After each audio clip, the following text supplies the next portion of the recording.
If you're in the market for a rugged SUV and one that can last 300,000 miles with basically oil changes and tire rotations alone, then you should be looking at a 4Runner. Today with me is a 2019 Toyota 4Runner. This is a limited Nightshade edition, and I'm super excited to review this because I want to know Toyota's secret. For the last 10 years, Toyota have basically not changed anything on the 4Runner. They're sticking with the rule, don't change what's not broken. And sales have increased year over year over year. And in fact, Toyota sold over 138,000 of these in 2018. And it continues to use the same engine, same transmission, same body, same frame as they did 10 years ago. So today I'm going to be reviewing this for you guys, show you the ins and outs, and also drive around town so you could decide if this is the right SUV for you. Stay tuned. I want to give a big shout out to Lombard Toyota, which made this video possible. If you're in the market for a new or certified used Toyota, make sure to check them out. The website URL is in the description of this video. So let's start out by looking at a side view of this 4Runner, which looks very different from all the other crossovers out there, which is trying to be lower to the ground, wider, slanting roofs, smaller windows, very curvy. That's not what the 4Runner is about. 4Runner, look at how tall it is, right? The windows are nice and tall and wide. The SUV itself is very high off the ground. So this is definitely different from all the other crossovers out there, including the ones from Toyota. Because this is the Nightshade edition, everything is blacked out that's normally chrome. So you look at the door handles, the wheels, the mirrors, and roof rack and rocker panel, they're all blacked out. And combined with the privacy glass, I think it's perfect because I love contrasting colors. So the black and white on this 4Runner looks amazing to me. So overall, I think you guys could tell the look of this is very different from all the other crossovers out there. And that's one of the reasons why this is gaining popularity. The front of this 4Runner is just as aggressive looking as the side. Very bold, very big, very edgy, not a lot of curves. And that's how it should look. Because this is a Nightshade edition, you got a lot of things that's blackened out, such as the emblem down here on the bumper. However, the chrome pieces here are not blackened out. They're more of a shadow chrome, which is kind of interesting. Over here, the vents and everything else is blackened out. You got fog lights, HIDs, which are not LEDs, and you got parking sensors over here. Overall, this looks like a rugged SUV, and I like it. The back of this 4Runner is okay. It's not as aggressive as the side or the front, but it fits the overall SUV. You got the spoiler up here. The window is very upright, right? It's not very slanted. You do have the blackout 4Runner and the emblem. You got some black on the bumper. You have the integrated tow hitch, and that is attached to the frame itself. So the 4Runner could tow up to 5,000 pounds. Those of you guys that want to tow a boat or motorbikes or whatever you want, this can do it. So the only thing back here is the taillights that I would say kind of doesn't fit. It's too shiny, too chrome. If this was more shadow look or darker, I think it'll look a little bit better. But overall, back here looks pretty good.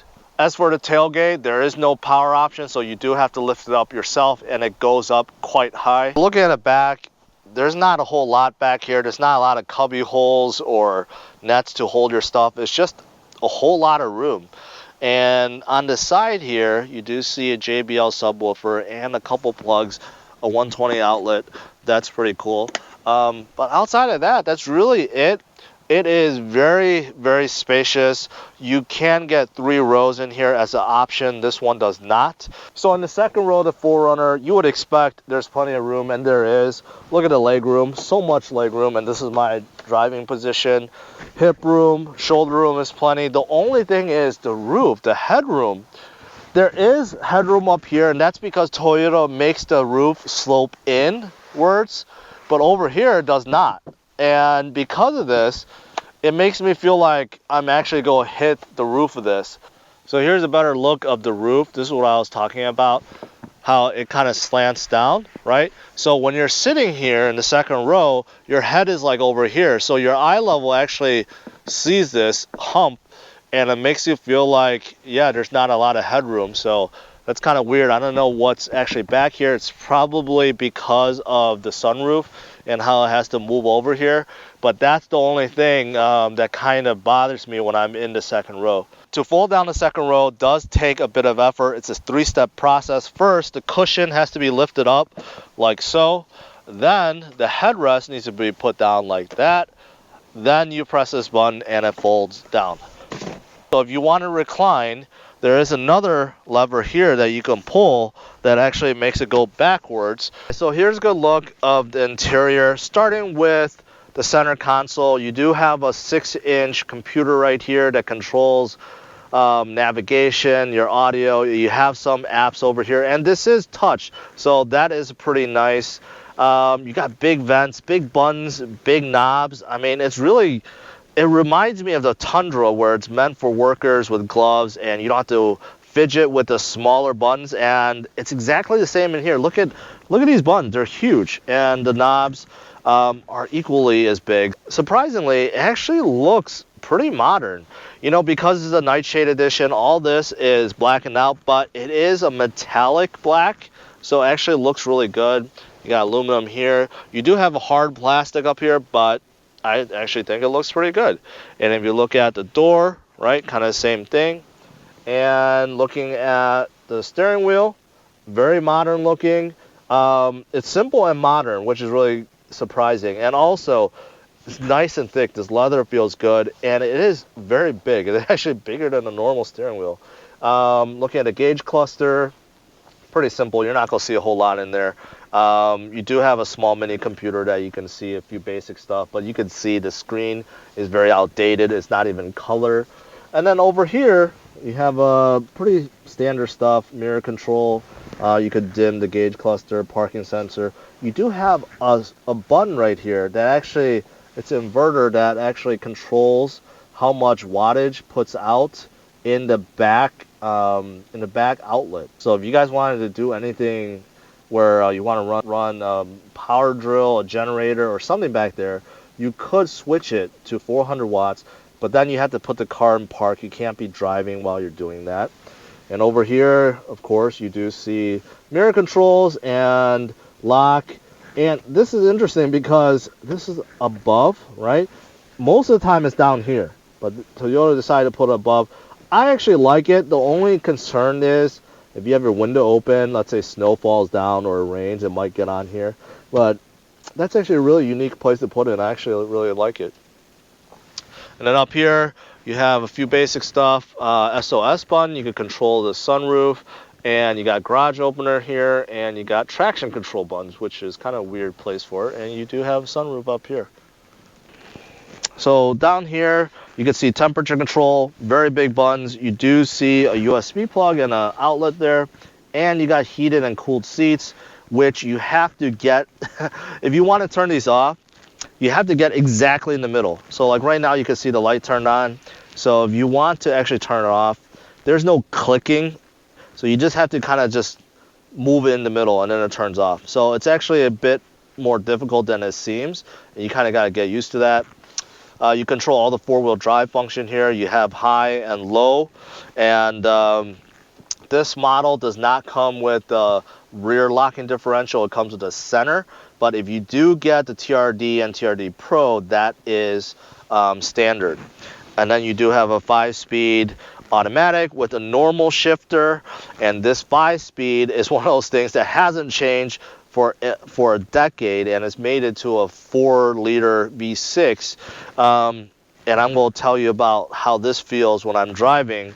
And in this armrest, you do see a huge cubby hole with the outlet, and you can put stuff in here too. That's pretty nice. Now I'm behind the wheel, and I gotta say I'm pleasantly surprised. Actually, it's a very comfortable car. I do feel a lot more bumps, so I do feel that right away, but it is still quiet. The seats are very comfortable. I'm in a really good driving position. You get that commanding feel because this is a very high off the ground SUV. This 4Runner actually has 9.7 inches of ground clearance stock. And a lot of people throw on a 3-inch lift kit, but it's almost 10 inches of ground clearance right away. So those of you guys on a shorter side, you might have trouble getting in, But once you're driving, you do have that nice feel. My driving position is really good. Surprisingly good. Seats are very comfortable. I could see over this high hood and without any problems. I could see very clearly. Remember, I talked about how the windows, right, are nice and tall and wide.